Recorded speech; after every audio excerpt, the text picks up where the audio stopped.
In this video, I'm going to show you some methods of using channels to make complicated selections. So what we're going to do is select this figure, this model, and try to seamlessly put this background onto that image. So when I look at making selections, the first thing I do is kind of look at the different areas that I need to select and try to use the appropriate selection tool. And when I look at this part here on the model, the neck and the shirt doesn't have a lot of contrast between the background because it's white on white. And so I find that the best method for those types of selections are usually direct, and the pen tool in this case would be the best way of selecting this area.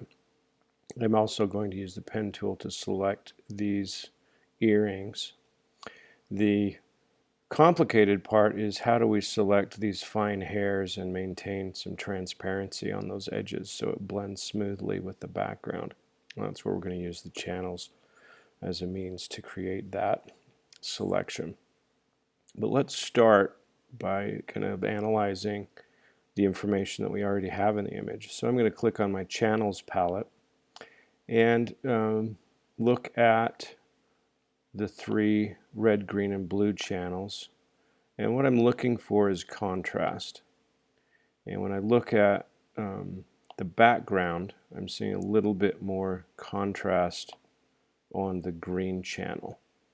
So I'm going to use this as a target to start with. And so I'm going to start by copying the green channel by just dragging it to the bottom here, and it will create a new alpha channel. And what we're going to do now is go to Image and Apply Image. And what this does is going to make a copy of the green copy to alpha channel and kind of apply it to itself. And as you can see, we can choose the particular layer but also particular channel, and it's going to be applied using one of these blending modes. And you'll notice that normal doesn't do anything. Multiply does create more contrast, but it also increases some of the information here in terms of the tonality. And what I'm wanting to do is just create black and white. And so I feel that overlay is the best. It creates a lot more contrast, especially between the background and the hair, and then I can fill in the rest using some of those other methods. So I'm going to use, again, overlay blending mode on this apply image and hit OK. The next step is we need to fill in the figure, and this is kind of a target of what we're going to try to create. And so I'm going to start by loading a path that I've already got. And you'll notice if I go to my paths palette, this path has already been created. So I just drew this with the path tool, the pen tool. But with the path selected in the paths palette, I can convert this path to a selection simply by clicking this load path as selection tool. And that button turns that into the marching ants. So now that that selection is loaded, I'm going to go to Edit, Fill, and Fill with Black. Although I want to make sure I'm on my green copy 2 channel first. So I'm still there, so that's good. So we're going to go to Edit, Fill, and Fill with Black. So that takes care of the bottom half. I'm going to do Select, Deselect, or Command D, and that will turn off that selection. So the next part here is I need to select all of this area here. And I'm going to do that in a couple of different ways. With my foreground color as black, I'm going to use my brush tool. So B for brush. You'll notice that's the keyboard command for that. And I'm going to paint with 100%. And I'm going to actually, on this one right now, increase the hardness of my brush slightly. and then make it smaller. And I'm just going to kind of paint in the bulk of this face. And I'm not going to do much on the edges. I want to do those in a different method to maintain some of the delicacy of the tones. But this is a good way of filling in some of these edges.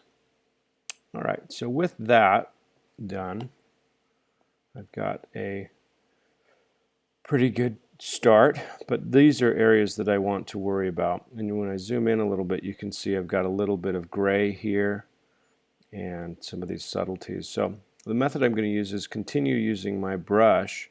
I'm going to reduce the hardness so I have a soft brush, and I'm going to change the opacity and maybe the blending mode. But let's start by the blending mode. If I paint with an overlay blending mode, you'll notice that if I want to darken pixels, so if I were to click on this right here, notice my brush extends into this white background. But if I just click once, notice how much it filled in the light, the dark pixels here. And go back just to undo on that. You can see how that filled in the pixels, but it didn't affect the black, or excuse me, it didn't affect the white. It only darkened things. And so that method of using the overlay blending mode on our brush allows us to paint on white and dark, and it basically just gives us a nice smooth way of filling in some of these edges. But because this is so delicate, I'm going to just turn down my opacity a little bit here. And what this will allow me to do is just kind of slowly build up the density on this edge. And I just basically want to kind of maintain some of that translucency on the edges. And so I'm just going to be kind of clicking and filling in these edges. And I don't want to get too close to the edge and fill in the hair, the fine delicate edges. Maybe make my brush a little bigger. I'm using my bracket keys to do that, and those are located next to the letter P on your keyboard.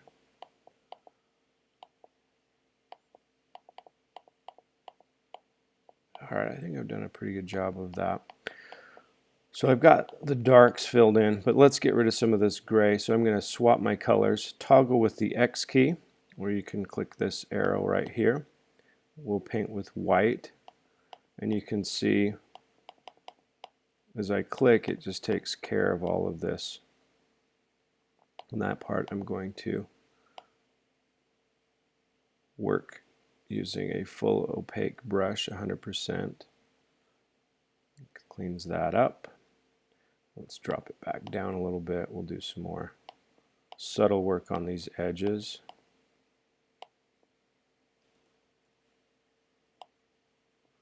I'm just going to kind of quickly brush around this. Maybe change it back to 100%. And we'll clean up any edges here that might be laying around. Okay. So now I have a pretty good silhouette mask that I can use to isolate my figure. And if you'll notice when we zoom in, we do have some pretty subtle adjustments here. So what I'm going to do now is go to the RGB, go to layers. We'll turn on this top layer so we can see it. And then with my new channel that I've made with the green copy, I'm going to load this as a selection. So we can either click this load channel as selection button or command click on the particular channel. You'll notice that we get a little square with marching ants, and that creates a selection. So it's loading that path, or excuse me, that channel as a selection. So now when I go back to my RGB, so I click on that and go to my layer. Let's zoom in on this here so you can see those. Now I'm going to create a layer mask, and I click that. You'll notice that it immediately created a pretty good blending of the two images.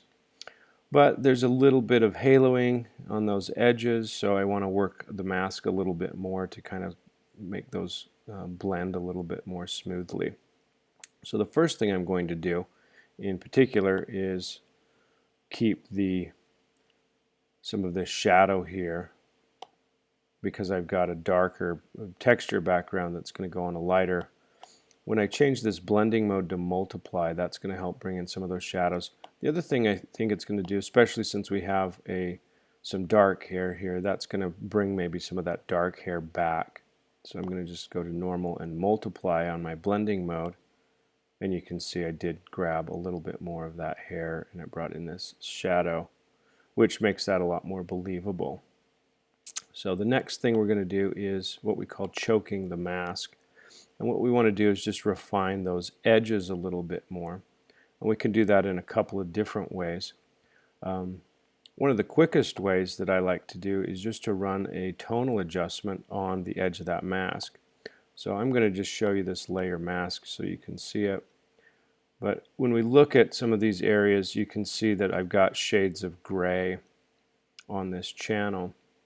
And if I were to run a adjustment of levels, Command L for that, you can watch these subtle tones change as I move that in and out, or we can clip some of that. So what this does is basically give us a slider control over these subtle transitions. I like to do this adjustment while I'm actually looking at my image. So if we were to zoom this out so we can see it, with the mask selected on this layer, so the brackets are surrounding this layer mask, I'm going to do Command L, or Image Adjustments Levels, and then let's just watch some of those edges as I move that in and out. And you can see, in a way, it kind of darkens that and kind of cleans up some of those white areas. So you can see that that could be a way of blending that a little bit smoother.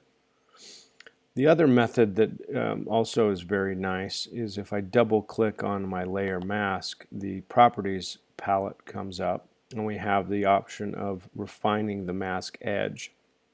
So if I click on that, this dialog box comes up, and I like to use my view mode on layers. So you can click one of these, you can see the different masks, but I like it on layers because I can actually see how the final result's going to be kind of in a live view. So once that's selected, I can just click somewhere in this box. And we have a couple of edge controls here. So we can shift the edge, which will expand or contract the selection. So you can see, kind of watch as I move.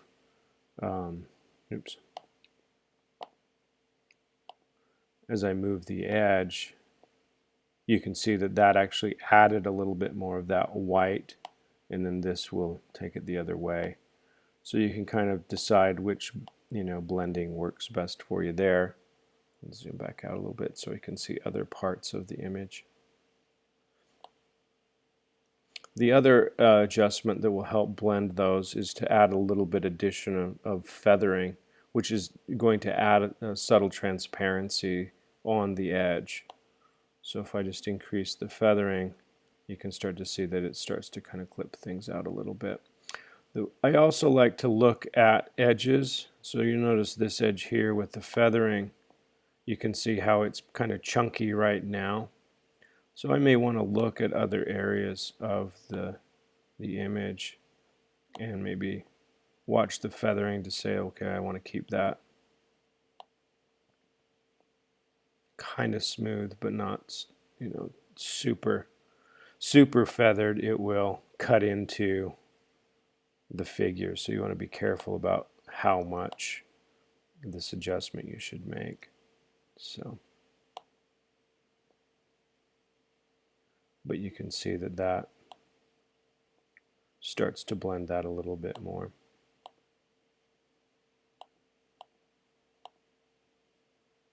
So let's zoom out and see. So you can see that that looks pretty realistic. So this is a great way of using channels as a way to make complicated selections.